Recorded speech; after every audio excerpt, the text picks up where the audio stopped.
लोकप्रतिनिधी नसताना कष्टकरी वर्गाचा विकास करणारे गंगाधर बधेच निवडून येणार. हडपसर मतदारसंघात चर्चा. हडपसर विधानसभा मतदारसंघाचे अपक्ष उमेदवार गंगाधर बधे यांच्या प्रचार यात्रेने परिसर हादरून गेला आहे. गुरुवारी शिंदे वस्ती बीटी कवडे रोड परिसरामध्ये पदयात्रा काढून मतदारांच्या गाठीभेटी घेतल्या. यावेळी मतदारांनी त्यांचे फटाके वाजवून जल्लोषात स्वागत करण्यात आले.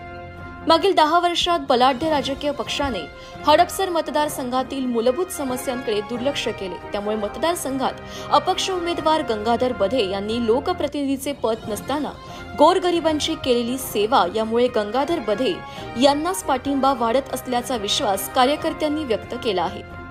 अपक्ष उमेदवार गंगाधर बधे यांच्या प्रचारार्थ भव्य रॅली काढण्यात आली. ही रॅली शेवकर वस्ती, शिंदे वस्ती, भीमनगर, गणेश नगर, वटोरे मळा, मिलिंद नगर, साई पार्क, निगडे वस्ती, जाधव वस्ती, बीटी कवडे रोड, दळवी नगर, पिंगळे वस्ती व मुंढवा गावठाण या परिसरात पदयात्रा रॅलीचे समारोप करण्यात आला.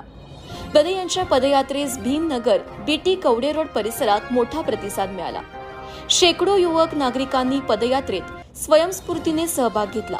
जागोजागी महिलांनी गंगाधर अण्णा बधे यांना औक्षण करीत फटाक्याच्या आतिषबाजी करत जोरदार स्वागत केले. यावेळी या पदयात्रेमध्ये नितीन निगडे, दत्ता जाधव, विजय पालवे, आशिष कवडे, राज गंगुळ, सूरज कांबळे, सत्यजित कवडे, अंकुश मोरे, गणेश वटारे, जयश्री हंडे व विमल परदेशी आदी मुख्य कार्यकर्त्यांचा सहभाग होता.